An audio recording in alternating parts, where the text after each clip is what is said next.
ओम नमो भगवते वासुदेवाय। समस्त श्रद्धालु श्रोताबंधु आमर एही सत्संग पुणी थे स्वागत करुचु। आज आम अति बड़ी जगन्नाथ दासंकर ओडिया भागवतर हाँ से द्वादश अध्यायर आगकू जिबा। आज्ञा आजिर प्रसंग माने बहुत मार्मिक।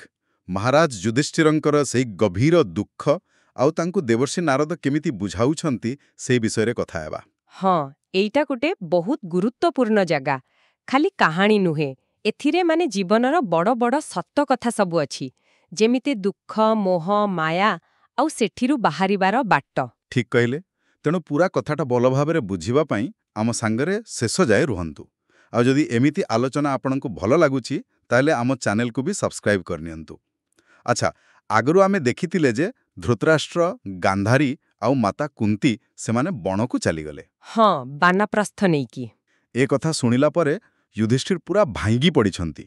माने तांको पई यह असह्य से भारी व्यस्त ही पड़िछंती। आउ ठीक एतिकी बेले सेठी पहुंची जाउछंती देवर्षि नारद। आज्ञा तो युधिष्ठिर तांको मन कथा तांको दुख कथा सबु नारदंकु कहउछंती। आसंतु सेठु आरंभ करिबा। मो पदगुड़िक पढ़ुची द्वादश अध्यायर काव्यिक भावरे आवृत्ति करुची। भो ब्रह्ममुनि शुण भले मो तात्मात केणे गले मोर करम दुख शुण भो मुनि तुमे भले जाण चक्षु विहीने घोर बने जीवन धरिबे केसने गभीर जले नाव थोई नाविक जे सुने पलाई तेमन्ते करी गले मते अधिक कहिबी मु केते ए शोक सागर अपार पारक तुम्भे कर्णधार। ओहो की करुणा भावरे कहुछंती देखंतु। जिए धर्मराज से केमिति विचलित पचारुछंती हे मुनि मो बापा मा परी जिए थिले मो काका खुड़ी से माने कुआड़े गले मो भाग्यर दुख शुणंतु आपण तो सबु जानिछंती।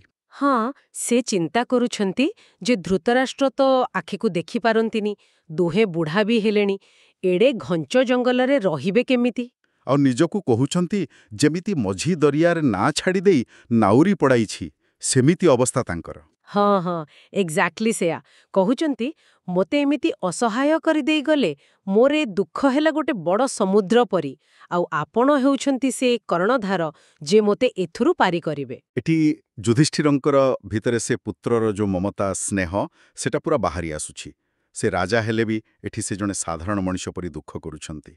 आज्ञा एइटा ही तो सांसारिक मोह आउ देखंतु से निज कर्म को दोष देउछंती निज भाग्य को दायी करुछंती।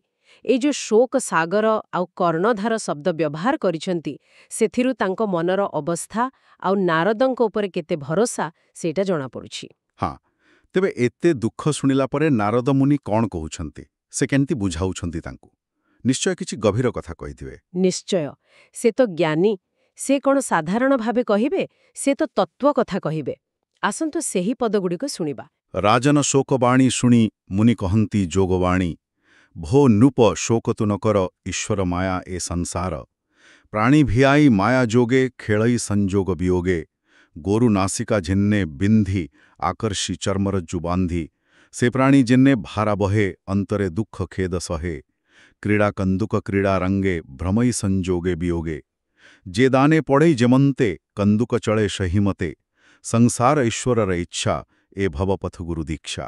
देखिले आरंभରୁ ହିଁ ନାରଦ ଯୋଗବାଣୀ କହୁଛନ୍ତି ମାନେ ଜ୍ଞାନର କଥା ପରମ ସତ୍ୟ ସିଧା କହିଦଉଛନ୍ତି ହେ ରାଜା ଦୁଃଖ କରନି ଏ ଯୋ ସଂସାର ଦେଖୁଛ ଏଇଟା ହେଲା ଈଶ୍ୱରଙ୍କର ମାୟା। ମାୟା ମାନେ ଯାହା ସତ୍ୟ ଦିଶୁଛି ପ୍ରକୃତରେ ସତ ନୁହେଁ। ଏଠି ମିଶିବା ଅଲଗା ହବା ସବୁ ତାଙ୍କରି ଖେଳ। ଏକଦମ ସେହି କଥାକୁ ବୁଝେଇବା ପାଇଁ ଦେଖନ୍ତୁ କେତେ ସୁନ୍ଦର ଦିଟା ଉଦାହରଣ ଦେଲେ।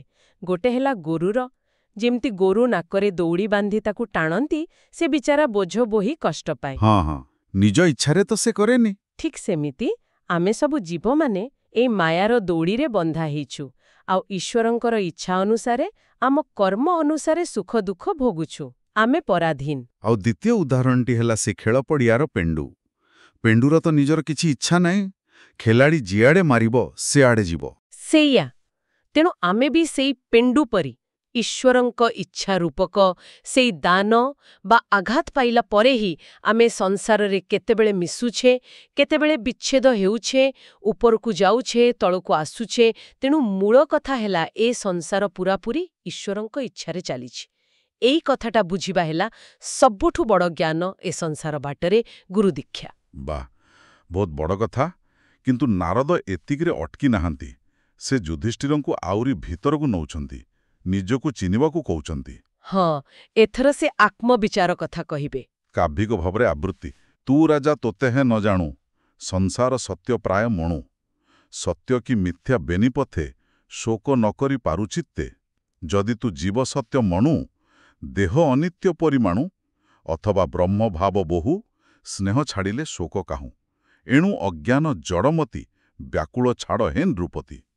ଏଠି ଦେଖନ୍ତୁ, ନାରଦ ସିଧା କହିଦେଉଛନ୍ତି, ତୁମେ ନିଜେ ରାଜା ହେଇକି ବି ନିଜକୁ ଜାଣିପାରୁନ, ଆଉ ଏ ମିଛ ସଂସାରକୁ ସତ ଭାବୁଛ। କେଡ଼େ ବଡ଼ କଥା! ଆଜ୍ଞା, ଆଉ ସେ ଦୁଇଟା ବାଟ ଦେଖାଉଛନ୍ତି। କହୁଛନ୍ତି, ଦେଖ, ଯଦି ତୁମେ ଭାବୁଛ ଯେ ଜୀବ ବା ଆତ୍ମାଟା ହିଁ ସତ, ତାହେଲେ ଏ ଦେହଟା ଯେ ମିଛ, ଅନିତ୍ୟ, କିଛି ଦିନ ପାଇଁ ଅଛି, ଏକଥା ବି ମାନିବାକୁ ପଡ଼ିବ। ହଁ, ଯଦି ଦେହଟା ଅନିତ୍ୟ, ତାହେଲେ ସେଥିପାଇଁ ଏତେ ଦୁଃଖ କାହିଁକି? ଠିକ୍ ସେଇଆ। ଆଉ ଦ୍ୱିତୀୟ ବାଟଟା ଆହୁରି ଗଭୀର। ସେ କହୁଛନ୍ତି ଅଥବା ବ୍ରହ୍ମଭାବ ବୋ, ମାନେ ଯଦି ତୁମେ ଏଇ ଭାବନାରେ ରହିବ ଯେ ସବୁଠି ସେଇ ଗୋଟିଏ ବ୍ରହ୍ମ, ସେଇ ଗୋଟିଏ ପରମାତ୍ମା ହିଁ ଅଛନ୍ତି, ତାହେଲେ ଆଉ ଅଲଗା କିଏ ରହିଲା? ଓହୋ, ମାନେ ସବୁ ଯଦି ସେଇ ଗୋଟିଏ ତତ୍ତ୍ୱ, ତେବେ କିଏ ନିଜର, କିଏ ପର, କାହା ପାଇଁ ସ୍ନେହ, କାହା ପାଇଁ ଦୁଃଖ? ଏକଦମ। ତେଣୁ ସ୍ନେହ ହିଁ ରହିବନି ଯେ ଶୋକ ଆସିବ। ତେଣୁ ଏ ଦୁଇ ଦୃଷ୍ଟିରୁ ଦେଖିଲେ ଶୋକ କରିବାର କୌଣସି କାରଣ ନାହିଁ। ଏ ଯୋଉ ବ୍ୟାକୁଳତା, ଏଇଟା ହେଲା ଅଜ୍ଞାନର ଫଳ।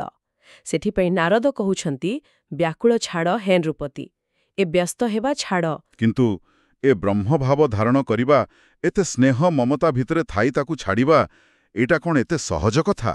ସାଧାରଣ ଲୋକଙ୍କ ପାଇଁ ତ ବହୁତ କଷ୍ଟ। ନା ନା, ସହଜ ନୁହେଁ, ମୁଁ ସେ କଥା ମାନୁଛେ। ଏଇଟା ବହୁତ ବଡ଼ ସାଧନା। ନାରଦ ଏଠି କେବଳ ବାଟଟା ଦେଖାଉଛନ୍ତି, ଆଦର୍ଶଟା କ'ଣ ସେଇଟା କହୁଛନ୍ତି।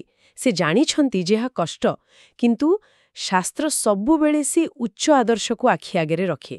ଯେମିତିକି ଲୋକ ଧୀରେ ଧୀରେ ସେ ବାଟରେ ଯିବାକୁ ଚେଷ୍ଟା କରିବ। ଏକାଥରେ ହୁଏତ ନ ହେବ, କିନ୍ତୁ ଚେଷ୍ଟା ତ କରିବା କଥା। ବୁଝିଲି। ଆଚ୍ଛା, ଏହାପରେ ନାରଦ ସେଇ ମୂଳ ପ୍ରଶ୍ନକୁ ଆସୁଛନ୍ତି, ଯାହା ଯୁଧିଷ୍ଠିରକୁ ବେଶୀ ବ୍ୟସ୍ତ କରୁଥିଲା। ମୋ ବିନା ସେମାନେ ବଞ୍ଚିବେ କେମିତି? ହଁ, ସେଇ ଯୋଉ କର୍ତ୍ତୃତ୍ୱର ଭାବ, ମୁଁ ରକ୍ଷାକର୍ତ୍ତା। ଦେଖିବା ନାରଦ ତାକୁ କେମିତି କାଟୁଛନ୍ତି। କାବ୍ୟିକ ଭାବରେ ଆବୃତ୍ତି। ତୁ ଯେ ବିଚାରୁ ସ୍ନେହ ଭାବେ, ମୋ ବିନେ କେମନ୍ତେ ବଞ୍ଚିବେ। ଏ ଦେହ ପଞ୍ଚଭୂତେ ଜଡ଼ି, ଅବିଦ୍ୟା କାଳକର୍ମେ ପଡ଼ି। ଆପଣା ଦୁଃଖେ ନିତ୍ୟ ଦୁଃଖୀ, ଏ କାହିଁ ପରପ୍ରାଣ ରୁଖି। ଉରଗ ଗିଳିଛି ଯାହାକୁ, ସେ କାହିଁ ରଖିବ ଆନକୁ। ଦେଖ ପ୍ରତ୍ୟକ୍ଷେ ନୃପବର, ବିଷ୍ଣୁର ମାୟା ଖେଳଘର। ସ୍ୱଭାବେ ନାହିଁ ଯାହାର ହସ୍ତ, ହସ୍ତ ଥିଲାରେ ସେ ଆୟତ୍ତ। ଦ୍ୱିପଦ ଚତୁଷ୍ପଦ ଯେତେ, ନିଦେ ତାହାଙ୍କ ଆୟତ୍ତେ।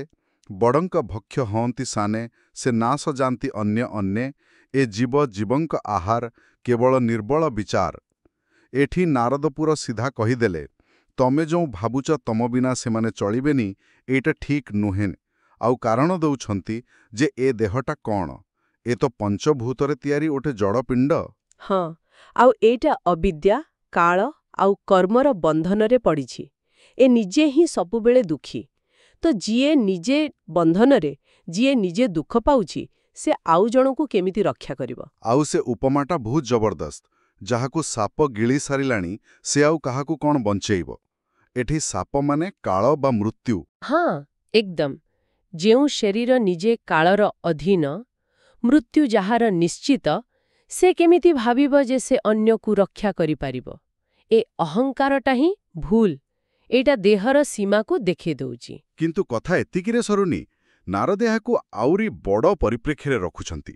କହୁଛନ୍ତି, ଏ ସୃଷ୍ଟି ହେଉଛି ବିଷ୍ଣୁର ମାୟା ଖେଳଘର। ଆଜ୍ଞା, ସେ ଏଠି ସୃଷ୍ଟିର ନିୟମ ବୁଝାଉଛନ୍ତି।